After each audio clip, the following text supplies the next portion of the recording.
Hello, that's 51st Peril, I'm Samuel. Today I invited Mateusz. Despite the fact that we're in the same group, we've never really talked to each other, so frankly speaking, I'm excited to do that now. Let's hope I don't mess it up, and, well, what else can I say? Enjoy!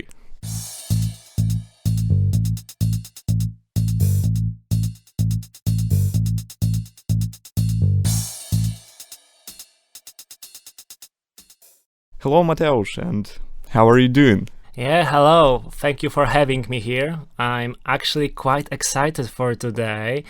I saw your episode with Kacper and I really like it. And also I'm waiting for the one with Vincent. You told me about, yeah. So you could say I'm a little bit of a fan myself of yours, and of course I'm a fan of such students' initiatives. So keep up the good work, and yeah, let's start. Yeah, thank you for these words, and let's probably mention why you like this episode with Kacper, and you're looking forward to hearing the episode with Vincent. Probably it is because we study the same thing, right? Yeah, that's true. Yeah. So the common theme in all those episodes will be aerospace engineering that I'm particularly interested. So that's the thing. Okay, and yeah, probably it is apparent, but yeah, we study aerospace engineering, and let me ask you this: why do you do that, and what was your inspiration? When did you realize that you want to do that? Yeah, that's always like a tough question, because and I always give probably similar answer, but usually it differ from time to time. But the thing is that it all started with a movie, just a film. It was a Star Wars saga. I don't really remember which episode it was. I was 9 or 10, and I literally wanted to make a lightsaber, and it started from this. So I wanted to make a lightsaber. Sometime later, I realized how hard it will be. But this thing about the space.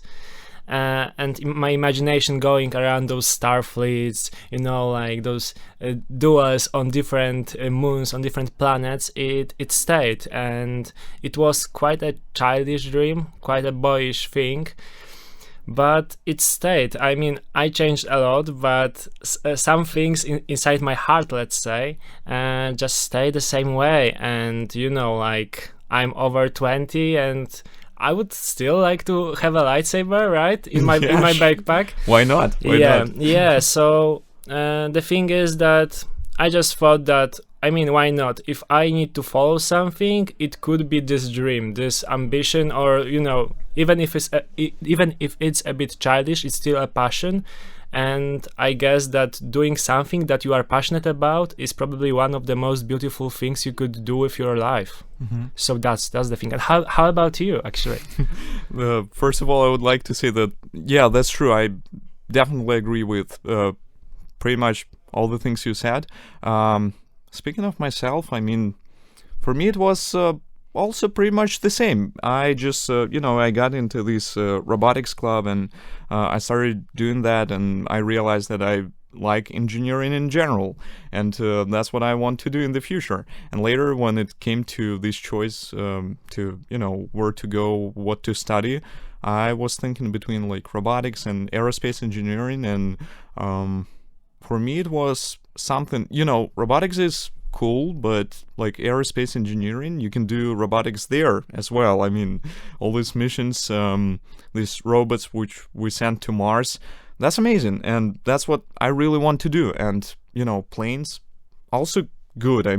That's a plane, right? It's something new. It's something that we've let's say people have been doing that for almost a little bit longer than 100 years, and that's just amazing. Yeah, that's true. But actually, this is a very a human thing to wonder what's out there, right? So of course it's like, I mean, there is probably not a lot history teachers that are listening to us, so I would let's just say metaphorically that, you know, there was this first humans that were in a cave, and, you know, they probably wondered what's out there, and then they went out, and afterwards maybe there was a sea or a river. What's out there again?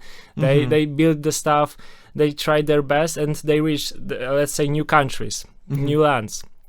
And afterwards there were skies, right? What's out there again?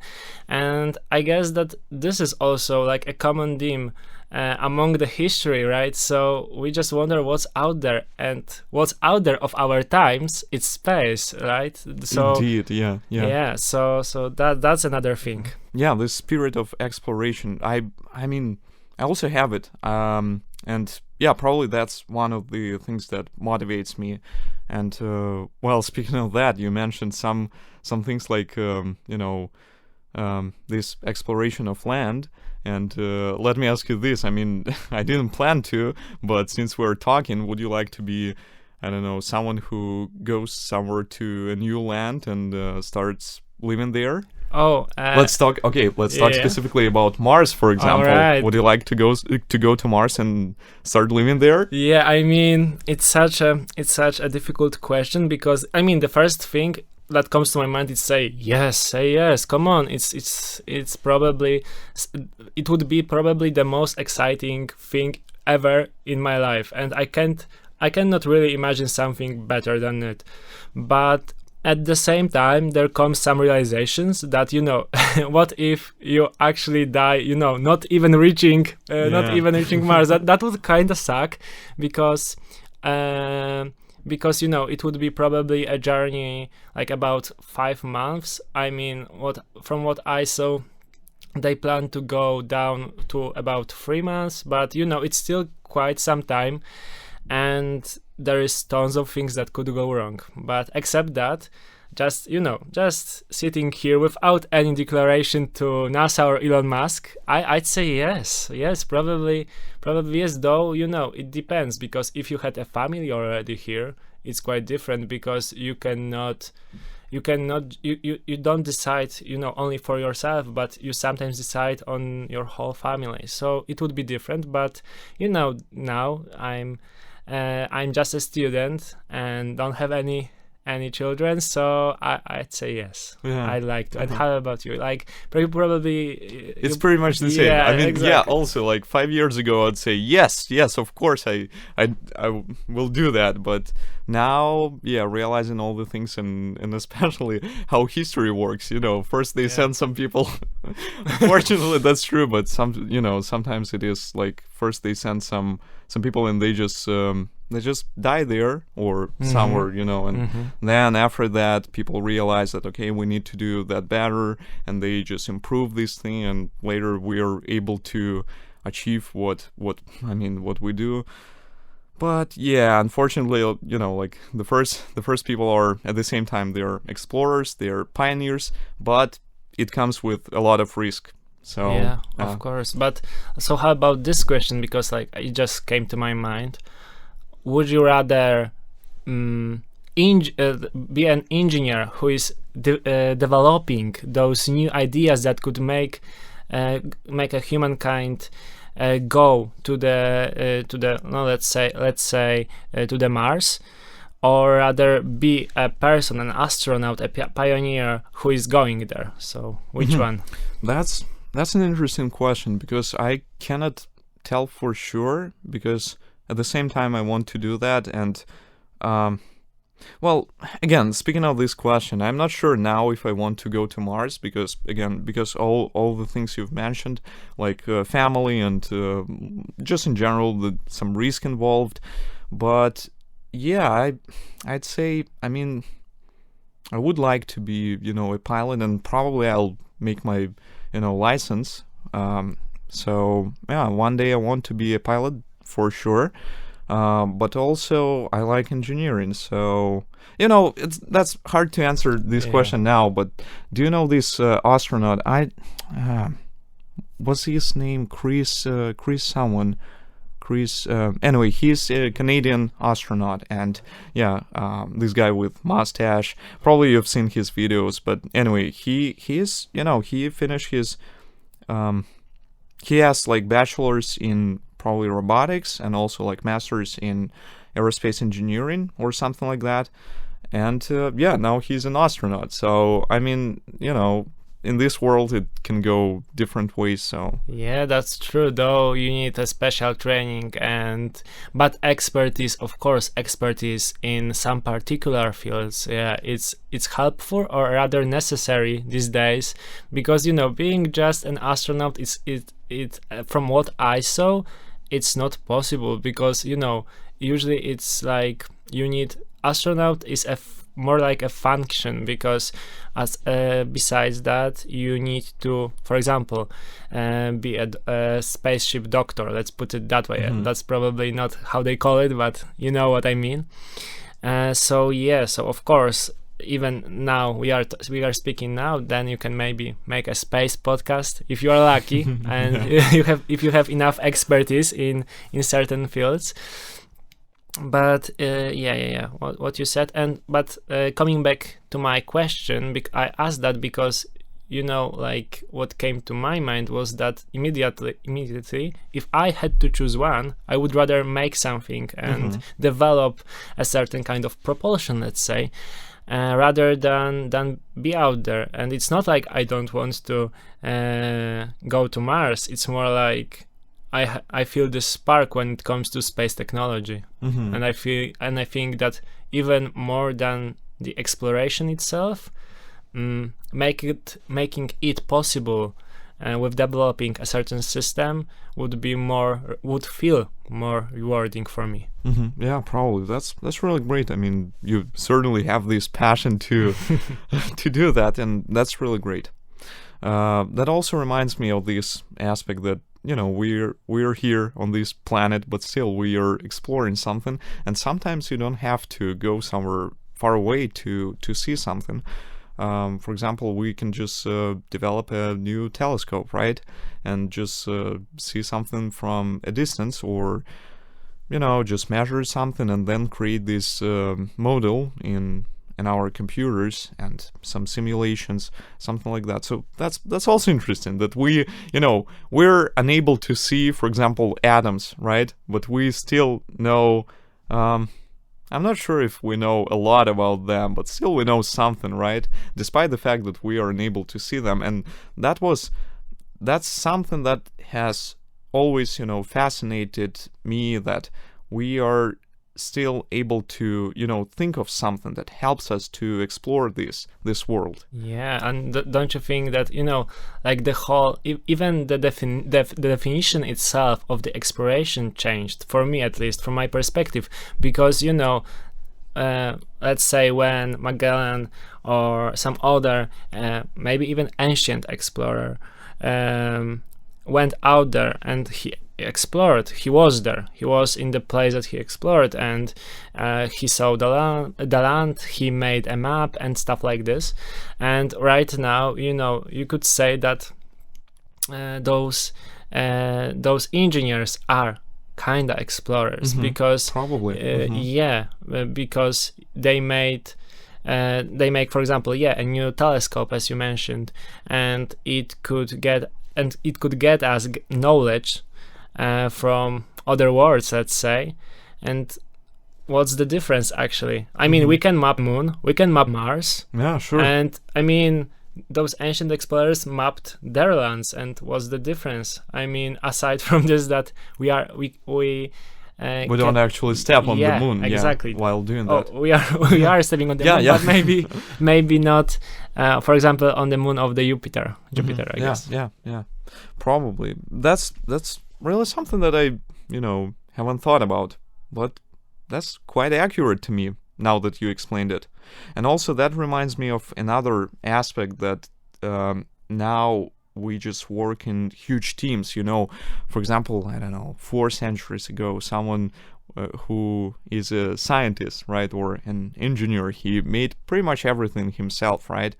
developing something, but now you cannot do that because the scale is so like just unparalleled, right? You need a whole bunch of people to make a rocket, right?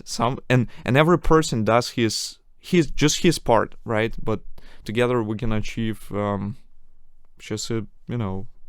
achieve something which is huge and just enormous in the scale. I totally agree, and like there is some, how to put it, there is some, it seems so lovely that you could just do so. For example, Mikołaj Kopernik, as a Polish astronomer, but actually, like, the thing is, I recently read that astronomy was his actually last interest. Yes, exactly. It was his passion, but he was a lawyer. There was a medicine, this and this, and he was doing all of this different stuff, and he was exceptional for his times, looking at his times in all of those.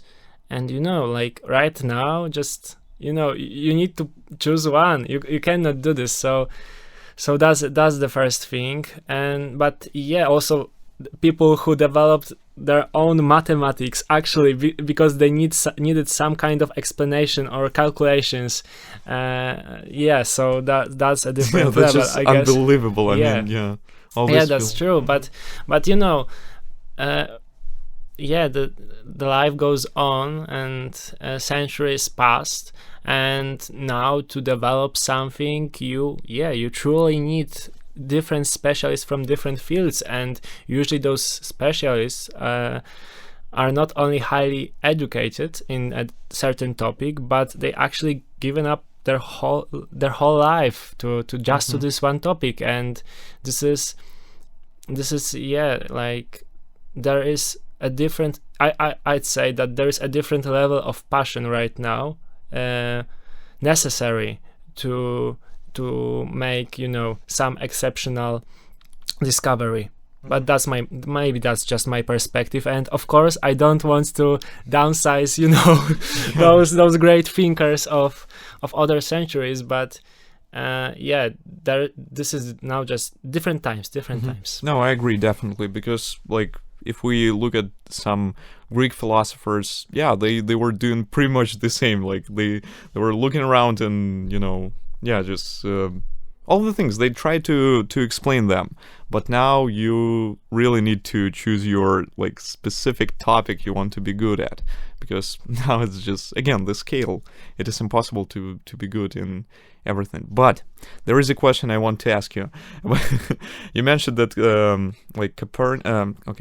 Mikołaj Copernicus. Yes, we can speak. I just felt like, as we are right now sitting in Poland, and probably most of our listeners are from Poland, they could be familiar more with Mikołaj Kopernik, but Copernicus is all the same. It's the same man. So Anyway, it wasn't his first passion, as you said. It wasn't his first interest, but still he managed to do that, and he is famous for that, right? What about you? What if one day you became famous for something that let's say, that wasn't your first passion? I don't know. Can you name something that is not your first passion? Let's say. All right. Yes. So I mean, it really depends, because how broad you look. Because astronomy and medicine, two different things.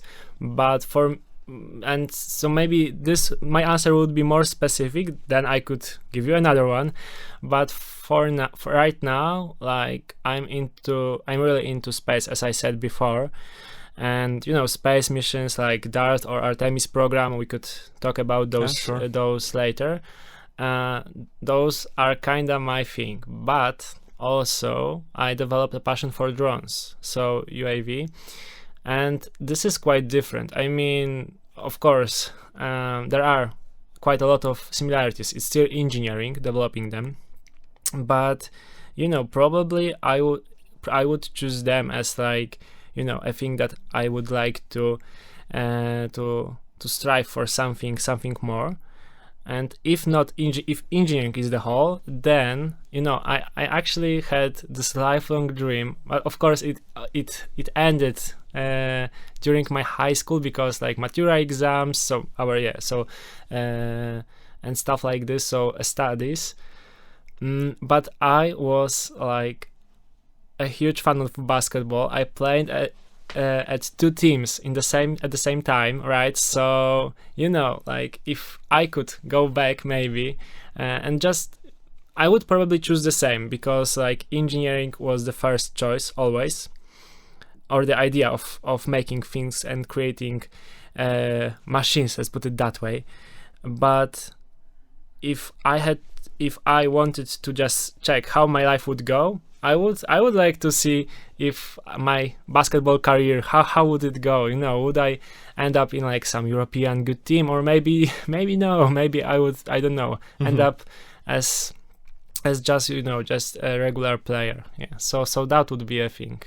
I don't know if I answered your question. Yeah, sure. I mean, that's a good answer. Okay. Yeah. I mean, so many people would like to see that. Like, what if they change something in their lives? But still, I mean, we have only one life. Yeah. So is it So speaking of it, is there anything that you regret choosing over anything else? Probably not. Again, I'm an optimist. Yeah. I don't usually regret something, or that's just that's life. Yeah, exactly. There is no like free trial or demo version of life, fortunately or not. But asking that question, maybe I could rephrase it.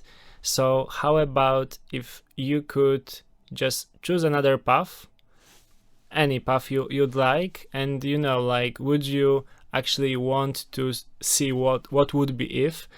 Would it be something that you are interested, or would you be scary that maybe you would then have some regrets? Oh, I could have done this. Okay, the first answer is yes, I would like to see that. Probably try something new.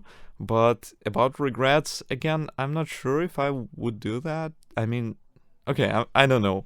That's hard to answer. Like, yeah, I mean, before I would answer probably that it is possible that I would have some regrets, but afterwards, now that you answered, yeah, I actually think that it's always like you are in the situation in one time in one place, right? So, and you are usually, at least, trying to make it the most out of it, and even if it's like a rest day, right? So you are trying to make the most out of the rest day. So you are lying the whole day long in your bed, and at the time, I guess that decision that you are making is the most, maybe not always the most logical, but the best from your perspective. So also that's the thing, that you don't have this extra celestial knowledge, right? So yeah. That is true. And also probably another thing to keep in mind is that the decisions we make, like small decisions, are very important. I mean, they make our life, not actually some big decisions. We don't have to wait until some moment to make a big decision. It is usually it is a process. Like when you every day you just do something that you want to be good at, for example, right? It is just a routine, of course, but still that's what makes us good at something. Yeah, I totally agree. And those there is, like, I don't know if it's in English, probably something like a snowfall effect. I don't. Yeah, probably snowball, probably something like this. Anyways, yeah, I agree, and I think that like, it's not about how you act or who you are in front of, I don't know, people, but maybe who you are in front of yourself, in those small moments. For example, when you need to choose, I don't know, a chocolate bar or, I don't know, a carrot. Let's just let's just have this image in mind, and then you are actually the person. You are, then you could be like true to yourself, and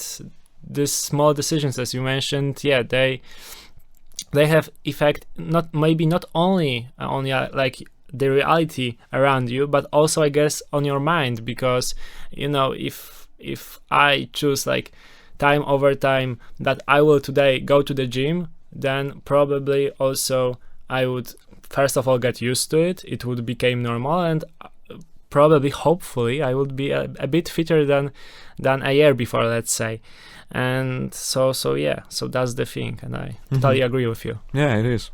And by the way, what leads to a good engineering career, chocolate or carrot? Yeah, well, I actually think that both. I mean, it's good to let's okay. So metaphorically, it's good to have a carrot most of the days, but on those weekends without a chocolate bar, I mean, it's tough. And yeah, I tried maybe not a lot of lifestyles, but at least a few, and I experimented. For example, with I tried some tactics and being hyper focused and this and that, and what I realized is, yes, as long as I'm doing, as long as I'm like performing at some tasks, then it's okay. Like, sometimes you just focus too much on the results, and you forget that in the process it took you hours, and like sometimes you just not succeed, and it happens. And if you deny yourself this chocolate bar at the end, even if you didn't succeed, there is quite a possibility that it would be hard for you to start over again. And for me, at least, looking at my studies, it's all about like starting over again.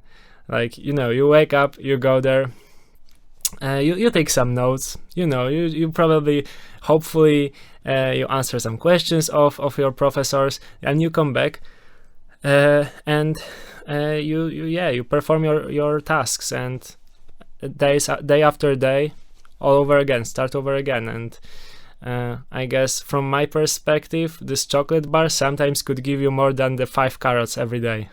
Not bad. I mean, it was supposed to be just a quick joke question, but you managed to explain it quite philosophically. Thank you. Okay, do you want to talk about these missions, space missions? Yes. Let's talk. Which one would you like to start with? Artemis or Dart? Yeah. So my favorite. Oh, my favorite. It's a word, but one of my favorite probably is a Dart mission, and it just got me excited. Have you seen Don't Look Up film? No, I haven't watched this movie, but I saw the trailer. Yeah, so it's with Leonardo DiCaprio and Jennifer Lawrence, so it's a certainly good movie. And so just a quick, maybe not a review, but I would just say what the film is about. So it's about like 2 astronomers, and they are trying to save the world because there is an approaching comet.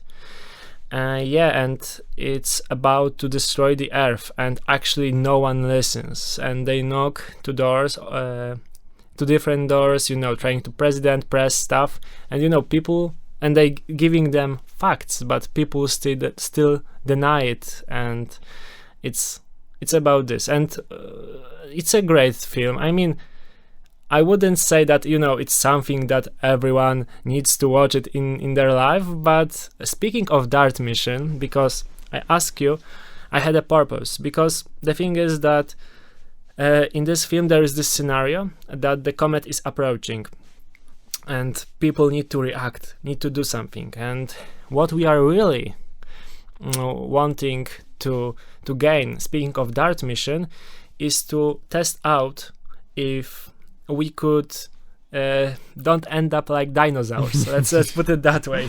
Yeah.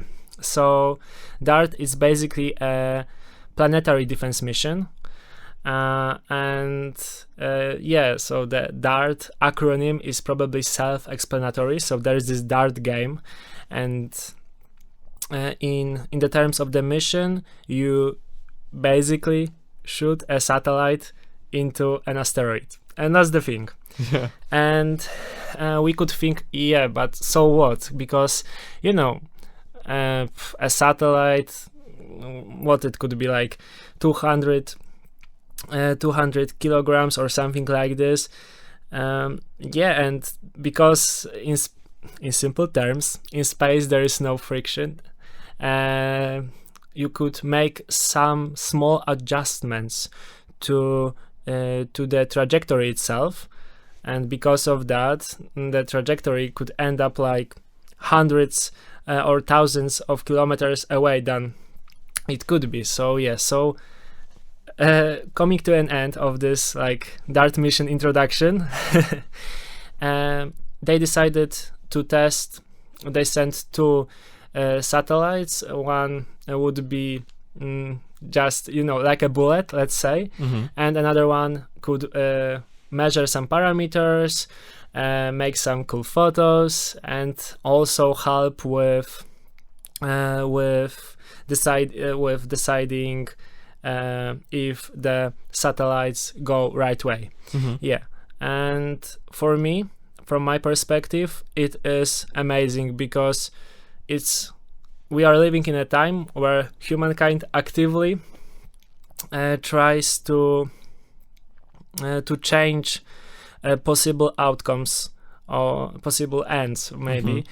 And I guess that it was something that I was like, yeah, all right, I would really love to take part in stuff like this. Yeah, I'm really happy that we're doing it now, right? not just before the face of an imminent danger.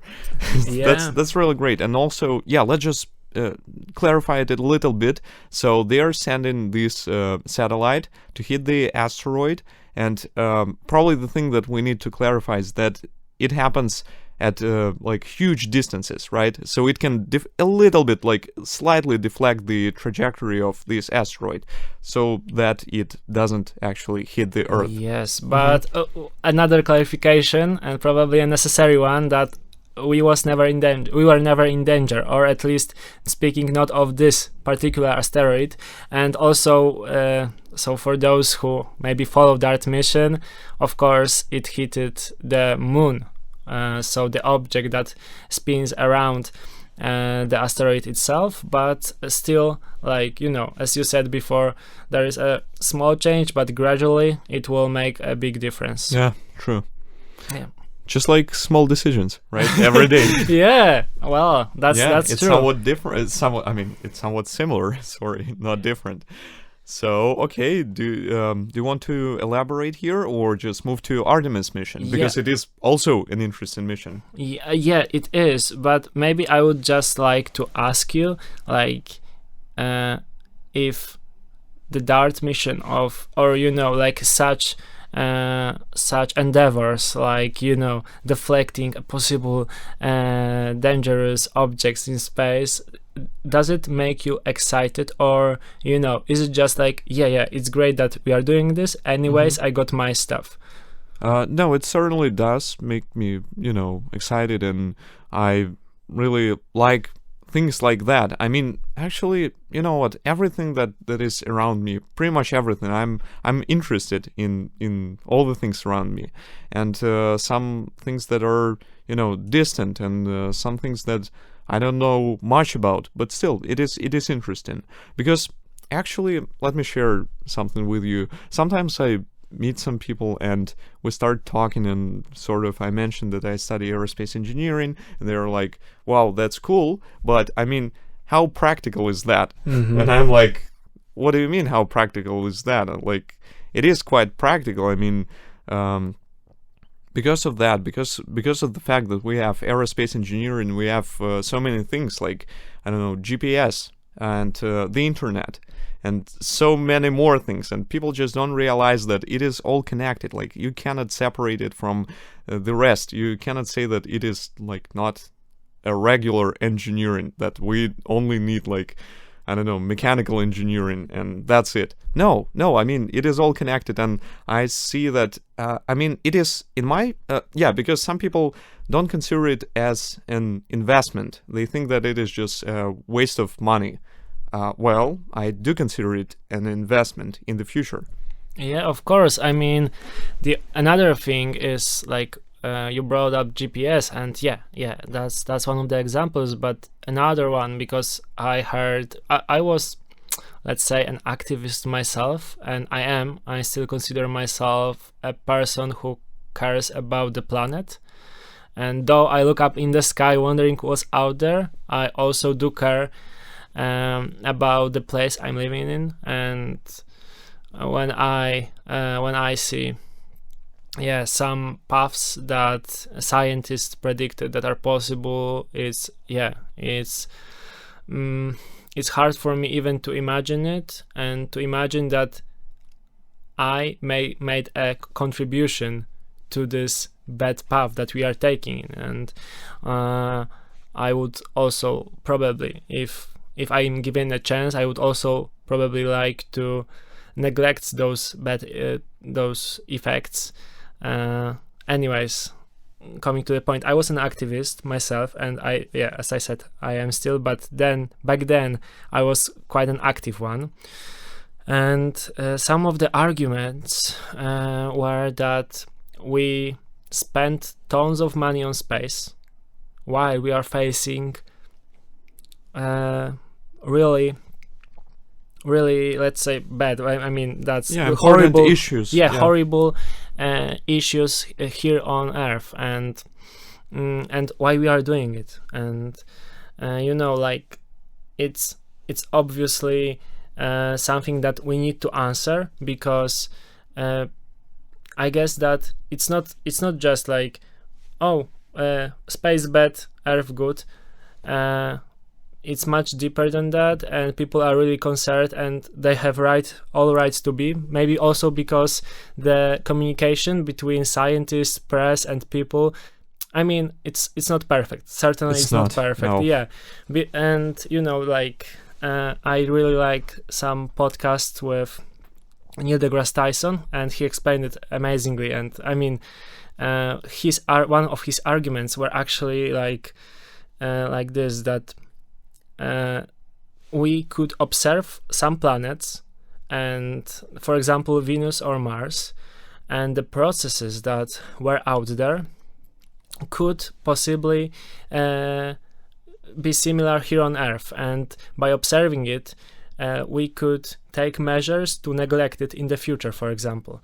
So when you realize that aerospace engineering, it's not only like about funny things that flies or other stuff like this, but about actually making it possible, as we said earlier in the conversation, it's usually like multidisciplinary fields, those big endeavors. So at the very end of the day, being an aerospace engineer, is connected probably more and more to whole other things. Yeah, that's true. But still, I mean, unfortunately, I mean, we live in this world, and there are no perfect ways. I mean, every idea that a human being has, it is in some way flawed. So we'll never have an ideal world, unfortunately. But still, we can do something, at least something that is in our, let's say, in our control, and what we can actually do, what we can, what we can improve. Yeah, of course. But that's good. Yeah, I agree with you that it is really like, it is a little bit silly to say that, Earth is good and space is bad. No, certainly not. Yeah, and some ideas develop, or actually like most ideas developed in space, then are coming back to our usage, and after all, like, some developments just must be out there. It's not just possible to like just be on the surface and try to make those developments, because at the end of the day you need more challenges. And from my perspective, at least, when you have a great challenge, you got a great reason for striving for excellence, and from this from this need of striving for excellence, there comes great, amazing, unique solutions, and sometimes those solutions relies then to actually help, let's say, normal people like me and you. Yeah, that's true. There was something I wanted to tell you. Just a moment. Let me think of that. Yeah, I talk a lot. So yeah. No. That's okay. That's okay. Just lost my thought. Anyway, yeah. So probably the thing is that what I could say more maybe. What's worthwhile from my perspective as well is the fact that you could be you don't have to be an aerospace engineering to do aerospace, right? And so because we've talked a lot about being an aerospace engineer and how it's amazing and how it could contribute to the whole world, right? But on the other thing, in the field of aerospace there is probably, but that's just my own estimate, more like mechanical or more electrical engineers than aerospace, because yes, this is like such a multidisciplinary field. And of course, yeah. Yeah, so some improvements are only possible, for example, having a physicist. There is an, I don't know if you heard, but I recently picked up on this and it's an amazing idea. There is an ion propulsion. I don't know. Have you heard of this? Probably not. All right. I mean, it's like a form of electric propulsion, and it's also used for space for space propulsion itself. And it basically creates a thrust by accelerating ions. But I mean, yeah. Oh yeah. Oh, okay, yeah. Yeah, you got it. I thought you were talking about like iron. Oh like no, metal. Sorry, Iron. ion. Yeah, I mean, I actually pronounced this ion, and I probably Anyway, pronounced sorry, it. But I probably pronounced it actually the same. But yeah, so an ion thruster, like basically you have a probably neutral gas, but I'm not sure, and you are extracting. But I also saw a one when you're adding, but I don't understand it so well at this point. So, but basically you are extracting some electrons out of atoms, and you are creating a cloud of positive ions, and you are accelerating it by, for example, magnetic field. And that's the thing. And why is it amazing, and why did I mention it? So basically an aerospace engineer could not do this alone, because there is tons, I mean, probably there are at least in this endeavor there are tons of physicists that are specialized in, for example, plasma. And it's like, we are talking a lot about right now, because of course we are aerospace engineering students, that we bring up some examples of GPS, or like looking at geoprocesses of other planets. But it's really like all those different fields come up with certain solutions, and teamwork makes a dream work. That's true. That's absolutely true. I mean, not only physicists, but also like some people who are in management, right? Because also it has to have some financial support. And I mean, programmers, as you mentioned, electrical engineers and mechanical engineers as well. That's really great. And also, like, just, you know what? You're sitting there listening to this podcast, just look around you and check some other things. I mean, the microphones we're speaking to right now are made by some people. Some people just designed them. Some people made this production process, and I mean, the materials were also made somewhere. So it's just amazing. I mean, everything that is around you was made by, I don't know, probably more than 100 people, right? Yeah, I mean, of course. And that's an interesting perspective, actually, because like, if you think about it, it's almost like the whole world is going in a certain one direction. But do we know where it goes? That's a different topic, probably. But coming back, because you just mentioned an important thing that I actually didn't even bother to talk about, that the management office, of course, I get to talk a lot with recruiters, for example, and the the thing is that, of course, if I would mention some pioneers in terms of engineering, physicists, maybe professors, educators, and people like this, you would nod and say yes, amazing, great people. But after all, there are tons of recruiters, tons of administration offices that get them to do their job. And it's hard to just, I mean, are you, at the end of the day, are you thankful for this recruiter who not sure. really. Of course they are just doing their jobs. But no is one it just? Is it just? Yeah, I mean, they get to actually choose the most suitable persons for different roles, and that's amazing. And it's hard to imagine for me, for example. Yeah, that's true. Anyway, do you want to get to, okay, let's say Artemis now? Yes, yeah.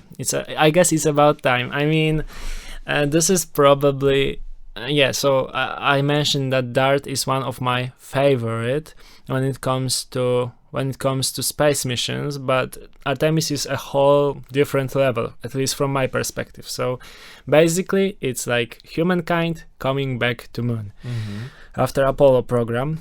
And so maybe again, quick introduction would be necessary for you not to Google right now Artemis program.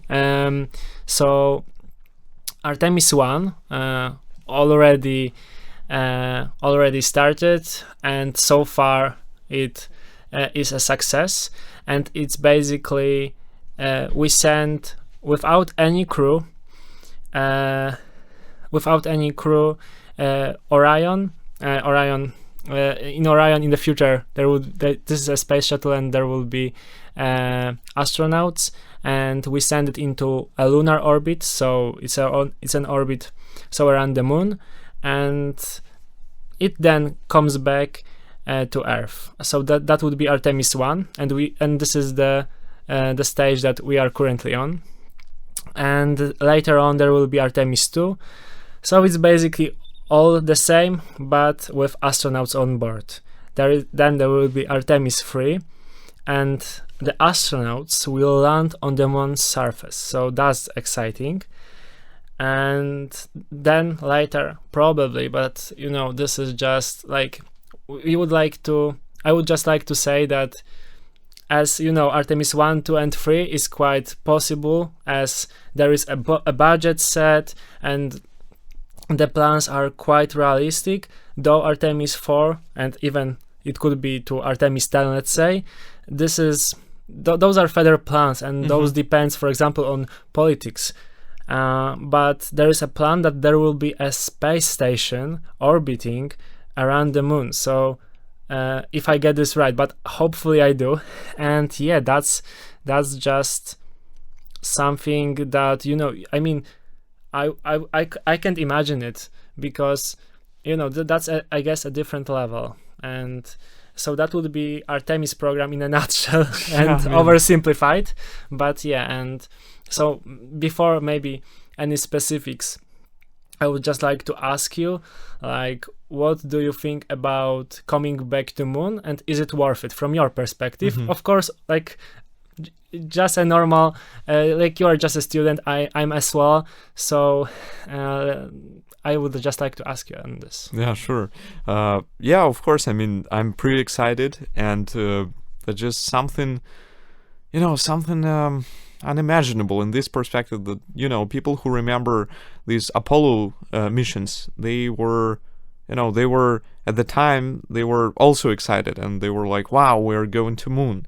But now it is first of all, on a whole different level, and second of all, I really want to be a witness of this event, and who knows where it will lead us in the future. And of course, I really anticipate that to happen. And again, as you said, it's hard to imagine really, like a space station orbiting moon, and just as we have here, or like our space station, which is orbiting our Earth.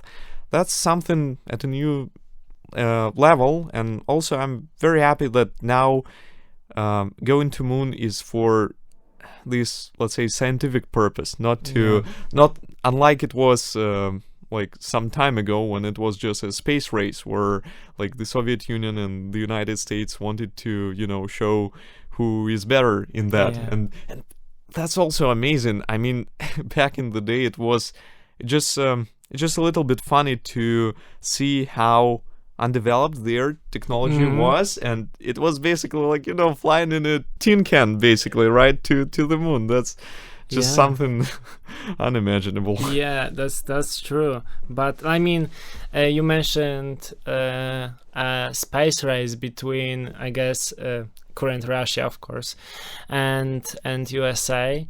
And I mean, I believe that there is still a space race, but right now the players probably change because there is a China, and they are like putting tons of money.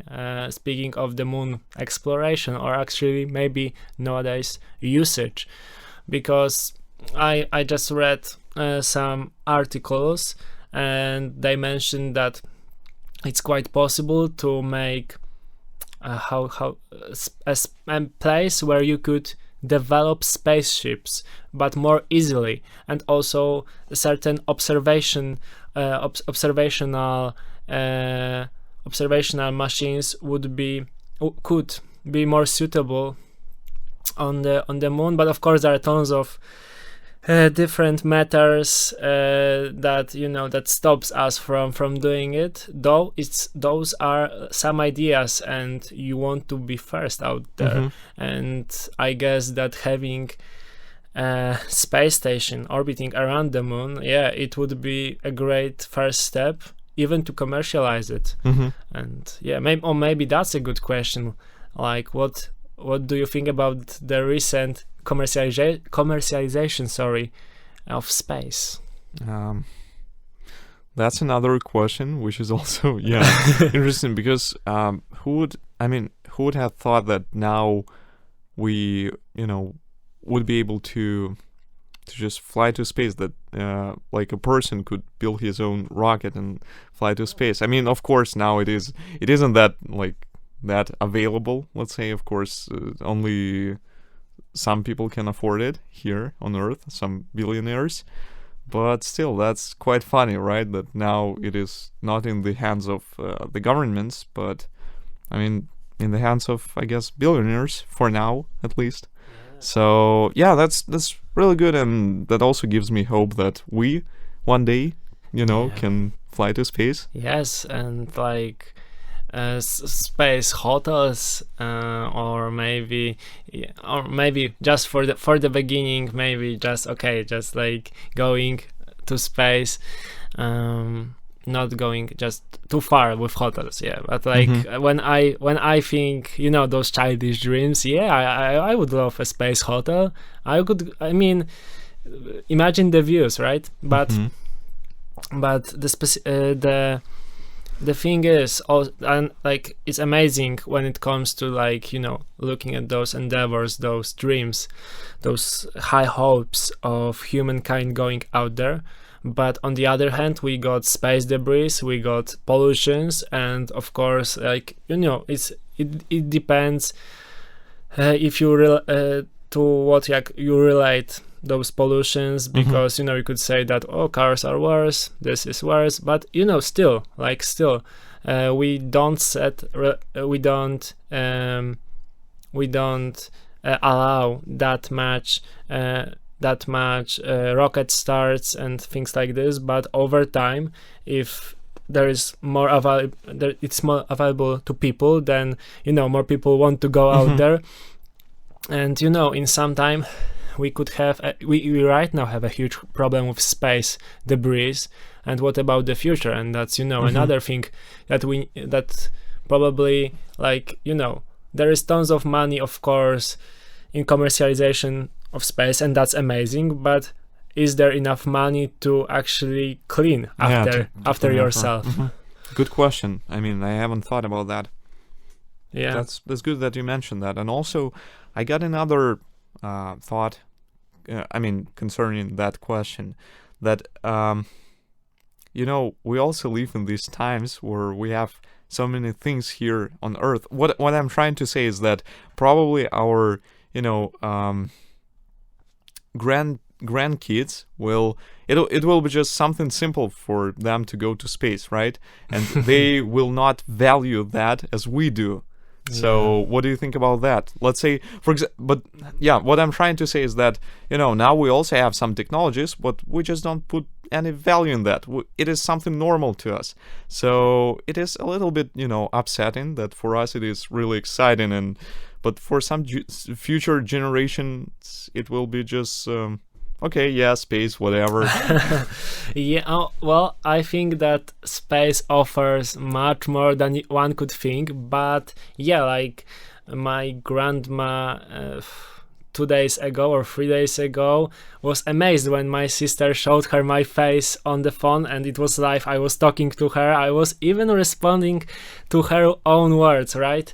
So that was something amazing, and like she just didn't get to know Skype, Teams, Discord, or other such apps, and I guess that's just natural, and I think, okay, I believe that I just admire that we can be amazed by something. And I think that being amazed is amazing itself.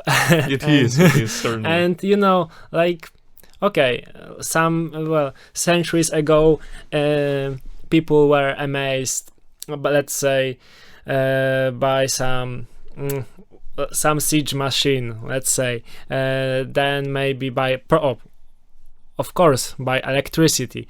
And there were different things among different times. And right now we are amazed by space. And, just being amazed is also quite a human thing, to be amazed. So maybe to be a human is to be amazed. And we just need to, just be grateful for it, and don't, like, we could just think that, yeah, well, in the future it will be normal, so why should we be excited, but on the other hand, maybe those moments when we are when we are amazed are those best moments of our lives. So yeah, probably. Well, that's a good thing to think of. Yeah. Wow. Yeah. Okay, do you want to talk about, let's say, some more human stuff, more Earth related? Yeah. I just wanted to ask you some questions concerning our studies and also like yes, Wroclaw. of course. Yeah. I mean, it's also it would also be good to come back to Earth because I'm sure. just a student, and I'm saying those deep thoughts out of my heart, but at the end of the day, what do I know? Yeah, sure. Yeah.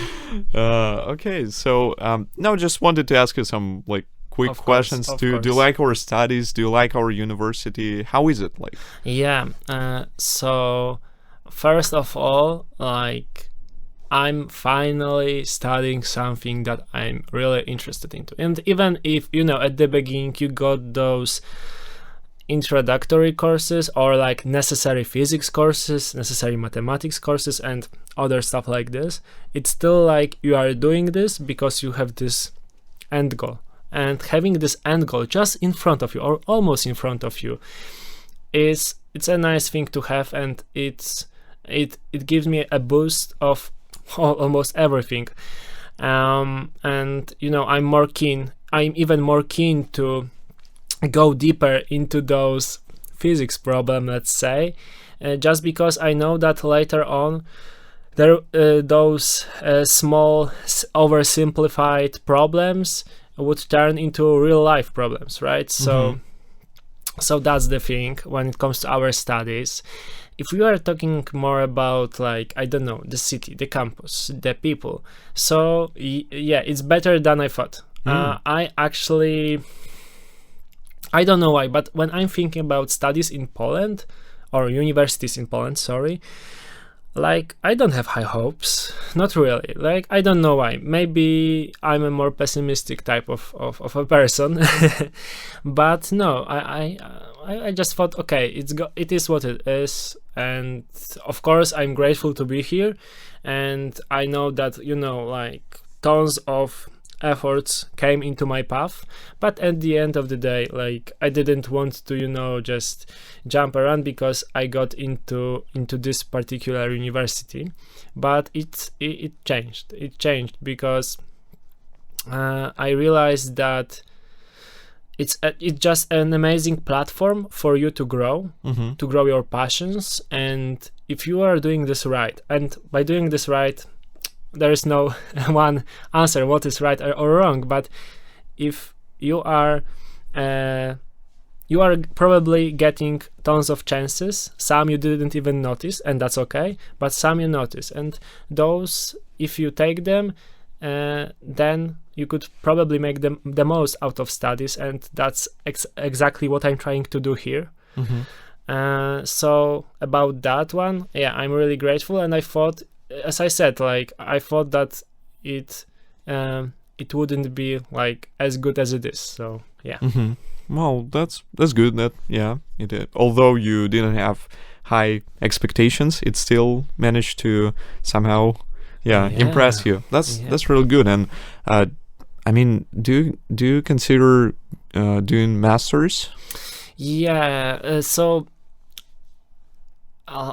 I needed to pause here for a moment, because it's like, first thing that comes to my mind is, of course, so, because you are always in this let's say educational race, that primary school, this, and you end up in the uni, and you do your bachelor's thesis. So okay, so now masters. But it's about time that some people even stopped and said, okay, I want my own company, let's say, or I got some other endeavors, or I want to be a podcaster full time, let's say, why not?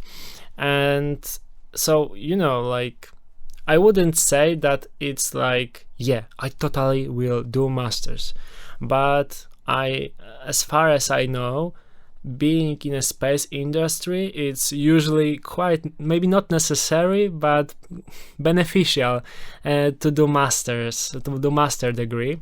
But it's not like a must thing, like a bucket list for me to do masters.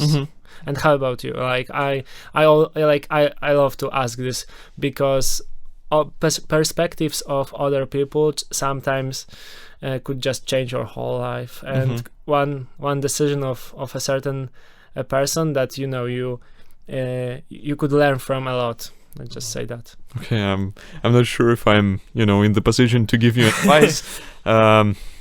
Anyway, I mean, I'm also like considering doing masters, but I'm not sure. Like, we'll see where life goes. And but yeah, I agree with you that in aerospace engineering it is sort of, probably like not 100% necessary, but still it is like required, let's say. So probably I'll do masters. Yeah, but like, do you think it, because there is quite a chance that we will get to have a possibility to do a master's right here? Okay. Yeah, because like there is this novel program, and like, I don't know, because it's still probably somehow like in the, probably like the office of our uni, but it's out there. I mean, the information is out there that it probably will be possible for us to get into it. So do you consider it, or like, I don't know? Probably rather not. Yeah. Why is that so? I mean, not that I want to discourage someone. I don't think that doing masters here is bad. No, certainly not. And many people do masters here at this university. But let's say I'm considering different options. Probably studying in English. We'll see. Yeah. Because again, like, here in Poland, I came to Poland and I had to, to learn the language, and it was kind of spontaneous. So again, and I'm really grateful that I can study here, but again, like, despite the fact that I'm really happy to do that now. I feel like it is, again, a process, and I'm just, I'm just here at this moment, but we'll see what comes in the future. Yeah. That's my answer. Yeah, of course. Like, I also have this attitude that you need to just strive for the best, literally for the best. And sometimes, like, your ambitions could be even like impossible. But what happens is, even if you don't succeed in your ambitions, then because you aimed much higher than others, you still are high enough to get what you want. Agree.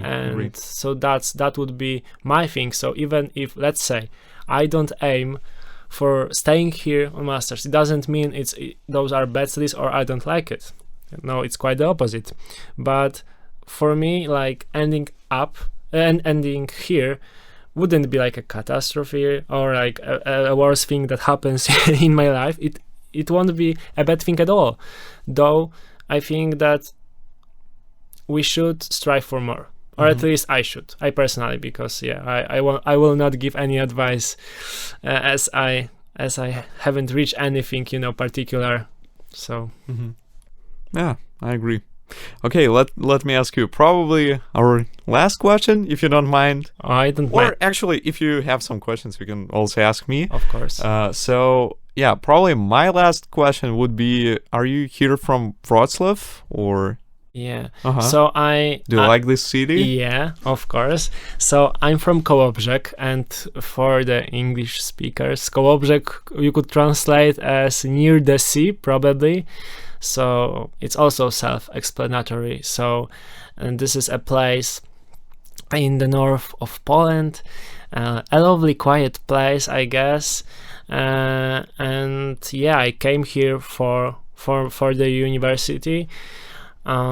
Because my attitude is just it's like city for me personally does not matter at all. It's all about the field that I want to be working in. It's all about the education I could get, at least from the uni. So I haven't considered like Wroclaw as the city, as I love Wroclaw. Though after 2 years of living here, I could say certainly that I wouldn't be mad to spend like my later years here, though like I'm very keen to travel a lot and I would like to get to know more places, so it's not like I plan to stay here. Okay, yeah, I see. Pretty much the same for me. I mean, I'm not this kind of a person who falls in love with a city, let's say, or like the city is a good place for you to live, to study, perhaps. Yeah, but I mean, that isn't that important for me, like which city. Although Wroclaw is really beautiful. I mean, comparing to some other cities, that's really great. Yeah, that's true. But like, have you been to the city that seemed almost perfect for you to live? Probably not. Yeah. All right. I mean, I don't believe that city makes this feeling. I believe that people around you, they create this atmosphere, and like same here. Like I think that it's all what you bring with you to the city makes the city beautiful or the worst. You could have amazing experiences in the same city, and the other person in the same exact location could say that he was robbed 2 times so there is tons of different things when it comes to choosing a right place for you. But from my perspective, my small student perspective, it was also, for example, as you mentioned, people that could live in the city and they make it worth staying here forever even.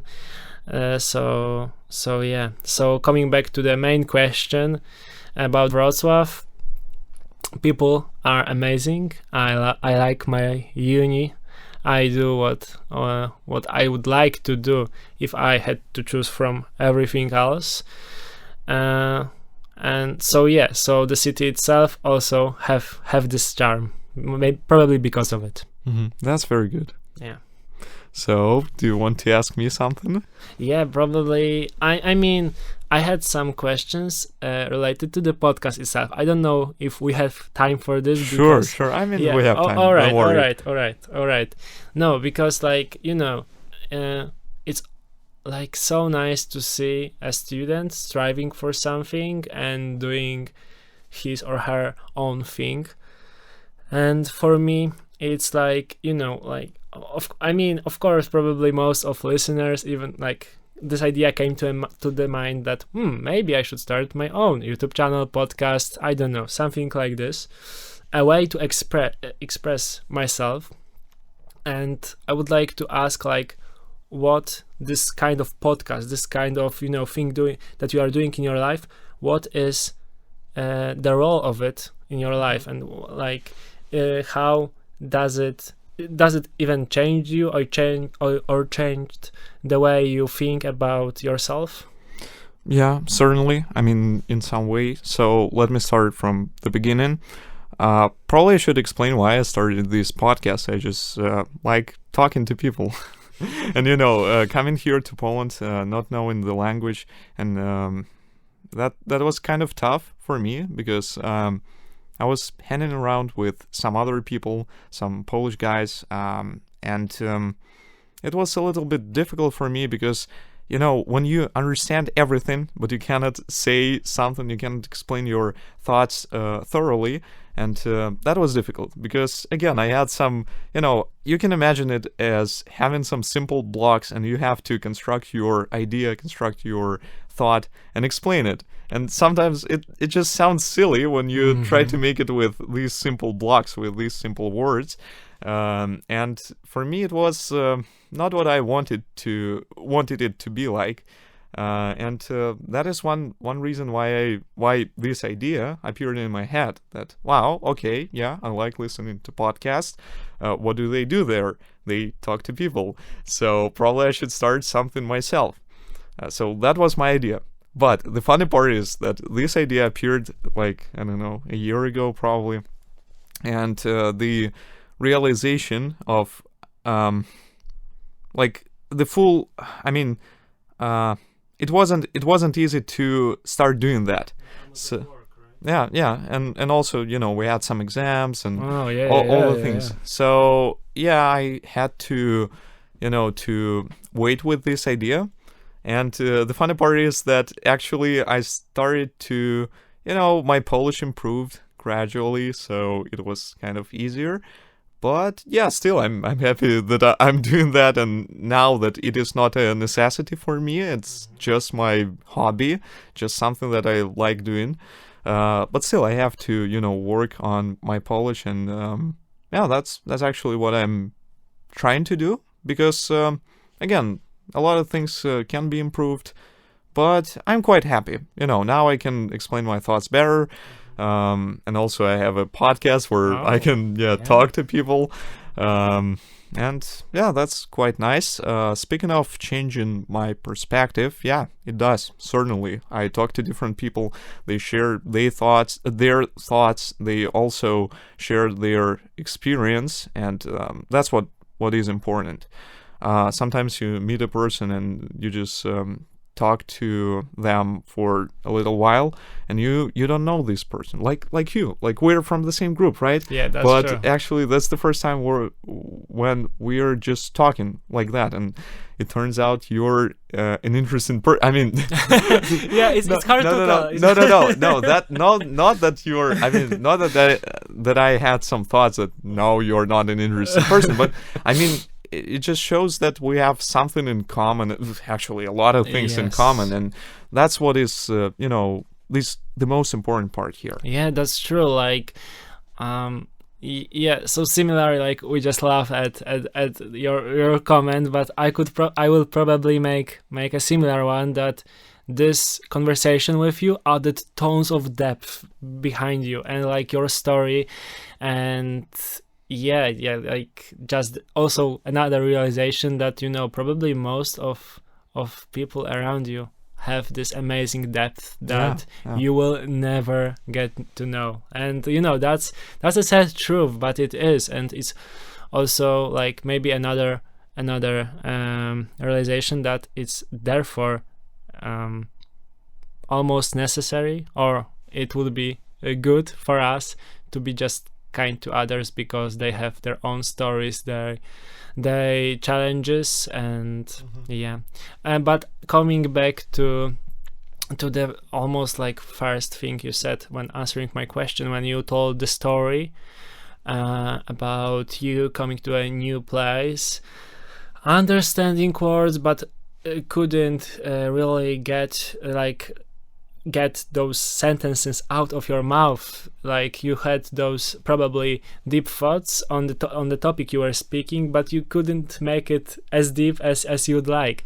So like I've been to Great Britain for like almost a year, let's say, and at the very beginning I had the same thing. So the problem was that let's say that you want to talk about farming, and like of course in your mother tongue you know all of the words necessary for talking about the farming itself, but in English, like even now it's hard for me to just get the vocabulary right.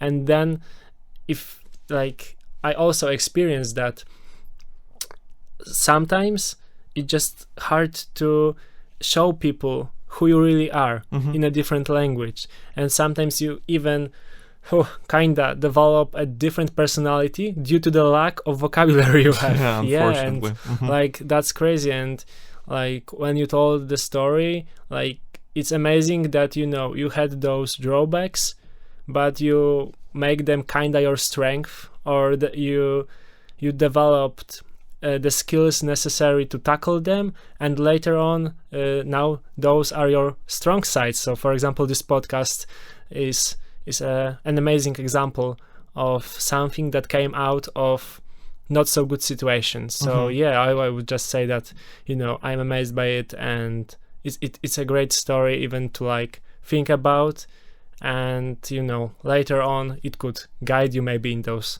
tougher moments. So thank you. Yeah, thank you. Well, thank you for coming, and it's been a pleasure to talk to you, and hope to see you in the future. Yeah, thank you very much, and see you tomorrow. Yeah, see you tomorrow in our classes, sure. Yeah. Okay, and let's say goodbye to everyone. Goodbye. Very good. This episode was recorded at Radio Luz, LUZ, on campus of Wroclaw University of Science and Technology. You can find more episodes on our YouTube channel, as well as on various other platforms connected to Radio Luz. You can write to us to 51st.parallel.podcast@gmail.com, which is 51st.parallel.podcast@gmail.com. Thanks for listening, and see you next time.